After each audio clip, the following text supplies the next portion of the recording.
Shri Venkateswara gold తాకట్టులో ఉన్న మీ బంగారాన్ని విడిపించి కొనబడును.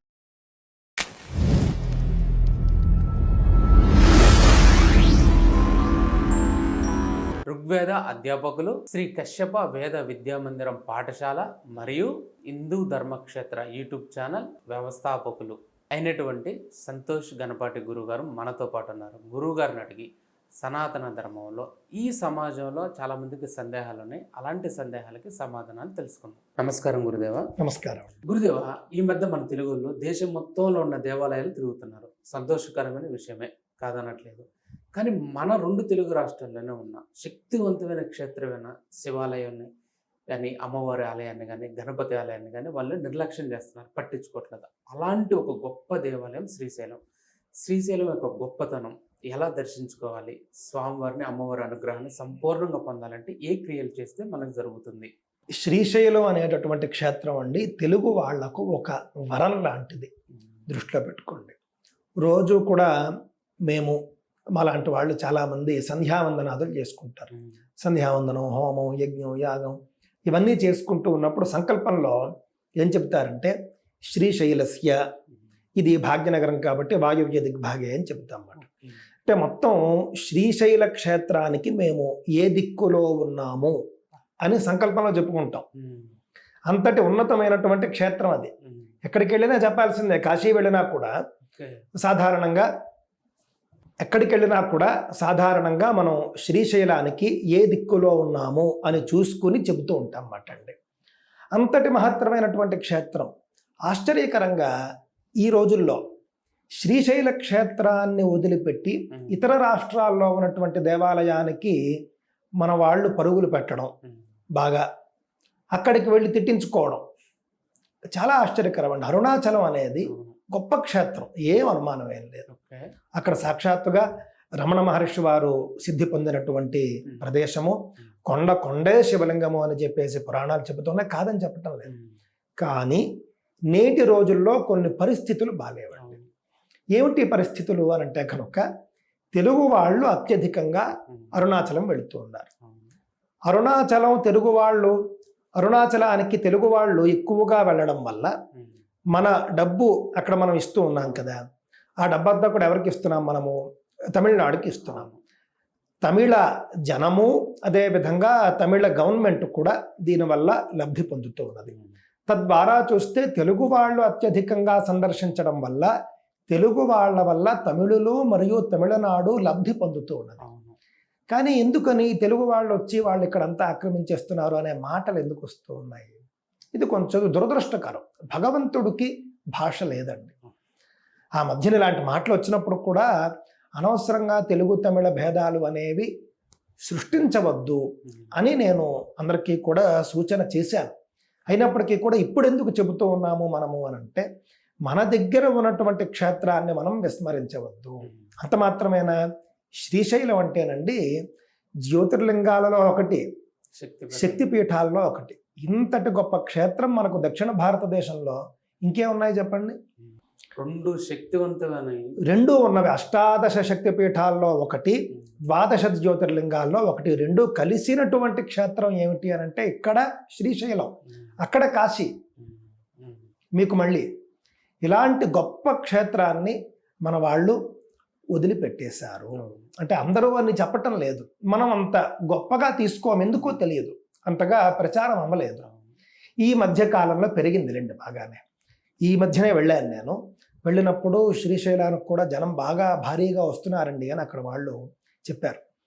అమ్మవారు భ్రమరాంబిక అమ్మవారు, మల్లికార్జున స్వామి, అక్కడ శివలింగాన్ని స్పృశించేటటువంటి అవకాశం కూడా ఈ మధ్యకాలంలో అందరికీ ఇస్తూ ఉన్నారు. ఇష్టకామేశ్వరి క్షేత్రము అని ఉందండి శ్రీశైలంలో. కొంచెం చాలా కష్టపడి వెళ్ళాలి. ఎంత అద్భుతమైనటువంటి ప్రకృతి ఒడిలో ఉంటుంది అని అంటే చెప్పలేము మనం అసలు.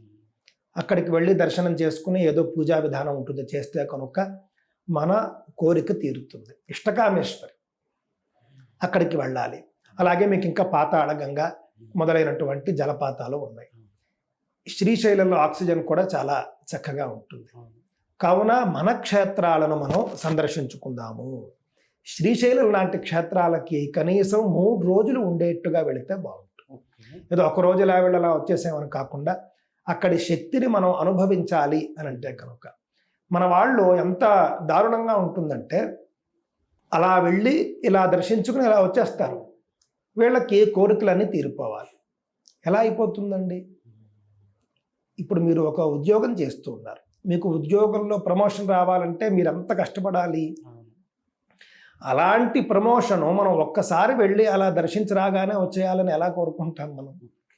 అక్కడ కనీసం 2-3 రోజులు ఉండి నేను ఇందాక చెప్పినటువంటి విధానంలో కొంచెం స్తోత్ర పారాయణలు, అష్టోత్తర పారాయణలు, ప్రదక్షిణలు, అర్చనలు మొదలైనటువంటివన్నీ చేసుకుంటూ ఉంటే క్షేత్రంలో ఉన్న రోజుల్లో మనం అత్యధిక సమయాన్ని క్షేత్రానికి కేటాయించుకోవాలి, భగవంతుడికి కేటాయించుకోవాలి.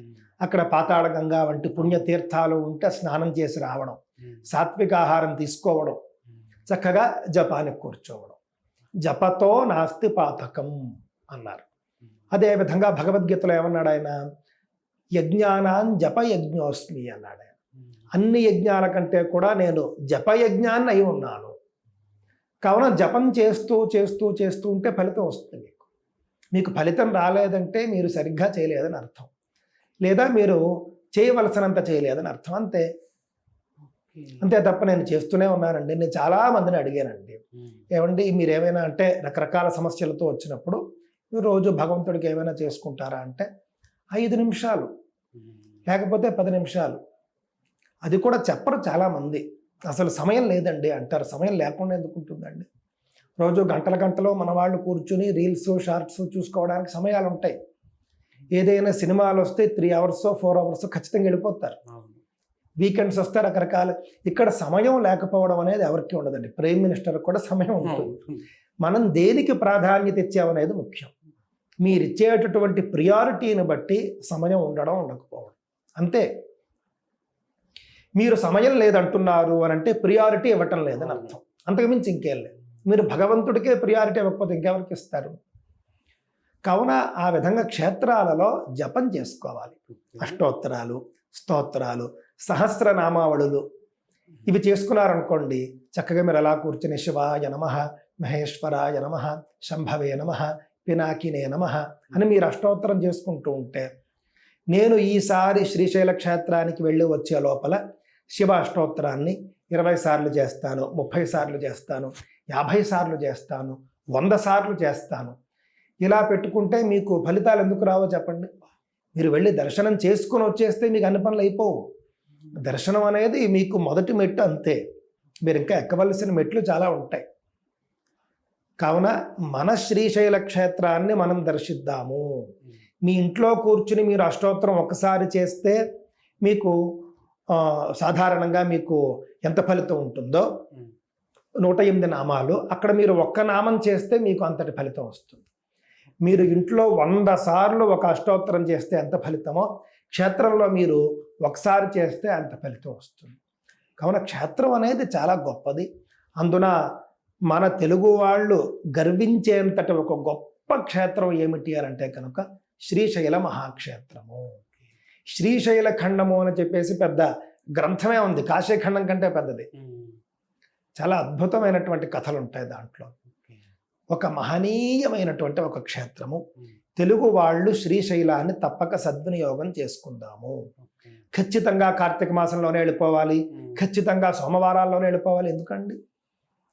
మామూలు రోజుల్లో వెళ్ళండి, కొంచెం ఖాళీగా ఉన్న రోజుల్లో ప్రశాంతంగా దర్శనం చేసుకునేట్టుగా వెళ్ళండి. అదే రోజు వెళ్ళిపోవాలి, అందరూ అదే మాసంలో వెళ్ళిపోవాలి. ఇది కూడా సరైనది కాదండి. మీరు కార్తీక మాసంలో దేవాలయాల్లో బాగా రద్దీ ఉంటుంది. కార్తీక మాసంలో ఇంట్లో కూర్చునే జపం చేసుకోండి. ఖాళీగా ఉన్న రోజుల్లో దేవాలయాలకి అలాంటి క్షేత్రాలకి వెళ్ళండి. మంచి ఫలితం ప్రశాంతంగా చేసుకుంటారు అనేది తెలియజేసుకుంటూ మనం కాశీకి వెళదాము, అరుణాచల క్షేత్రానికి కూడా వెళదాము. కానీ మన తెలుగునాట ఉన్నటువంటి శక్తిపీఠ జ్యోతిర్లింగ క్షేత్రమైనటువంటి శ్రీశైలాన్ని మాత్రం మనం విస్మరించవద్దు అని చెప్పేసి తెలియజేసుకుంటూ ఉన్నారండి. శ్రీశైల క్షేత్రంలో అమ్మ భ్రమరాంబికా దేవి గురించి రకరకాల కథలు స్ప్రెడ్ అవుతున్నాయి. అమ్మవారి దేవాలయం వెనక భాగంలో మనకి తుమ్మెద జూంకారం వినిపిస్తుందని అదొకటి. అమ్మవారి దేవాలయంలో కుంకుమార్చన చేసుకుంటూ పసుపు కుంకాలు నిలుతాయి.